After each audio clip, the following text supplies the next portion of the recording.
6 fantastic experiences you will enjoy when you embrace your weaknesses. When someone asks you about your weaknesses, what do you say? Do you shy away and pretend like you don't have any? Or do you proudly say them? Several things happen when you learn how to embrace your weaknesses. All of these are good, positive things. It won't happen overnight, but if you learn how to confront and embrace your weaknesses, you are sure to enjoy these 6 experiences. 1. You can unlock your full potential. There is something that happens when you let your weaknesses take over you. You hinder yourself from reaching your greatest capabilities. As soon as you are able to own up to the things you're not great at, you can start working on those things, and you can free your mind from negative thoughts about yourself. 2. Sort through your fears. Sometimes we think we're weak when in reality we're just scared. Fear is universal, you're not alone. But they are not insurmountable. As you begin to embrace your weaknesses, you'll start to realize which of your weaknesses are really weak and which ones are just fears manifesting in the form of a weakness. How great would it be to conquer your fears and weaknesses at the same time? 3. You'll meet vulnerability. Most people don't want to be vulnerable, but there's a positive connotation to this word.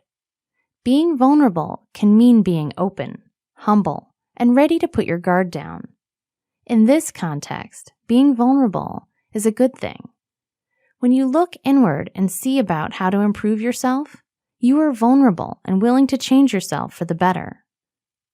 4. Going easy on yourself. When we categorize our attributes as strengths or weaknesses, we're too hard on ourselves. On the other hand, once you confront your weaknesses and embrace them as part of who you are, you can be a lot easier on yourself. 5. Make connections with others. Have you ever felt like your weaknesses are holding you back from being your best self? Chances are that's 100% true. When you feel weak, you don't feel like yourself, and you definitely don't feel like your best self. If you don't feel like your best self, how are others going to view you that way? It starts with the way you look at yourself. So once you confront your weaknesses, others won't see you as weak. They'll see you as a whole. Wholly you. 6. You'll feel okay asking for help. People who feel ashamed about their weaknesses are also embarrassed about asking for help.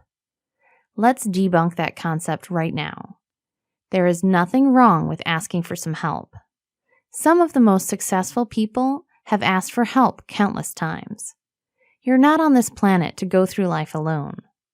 Tackling your weaknesses with the help of others is easier and much more effective.